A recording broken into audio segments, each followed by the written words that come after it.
Good morning mga idol, isang malamig na araw ng Miyerkules. Ito na naman, nagluluto ako ng ulam namin dito sa work ko, sa Blue Ocean, Department Store, Baguio Silver Mall. Ang niluluto ko mga idol, nagpiprito ako ng pambansang isda namin ay isang masarap na pritong bangus mga idol. Ito mga idol, yan, nagpiprito ako ng ulam namin ng pritong bangus mga idol. Good morning po. Shout out pala sa mga nanonood sa aking live. Binabati ko kayo isang magandang umaga sa inyo lahat mga idol. Good morning.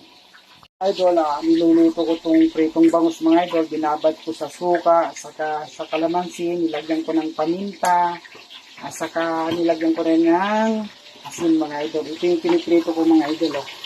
Yan. Yan sarap mga idol. Good morning. Yan. Yan ang ulam namin ngayon mga idol. Pritong bangus.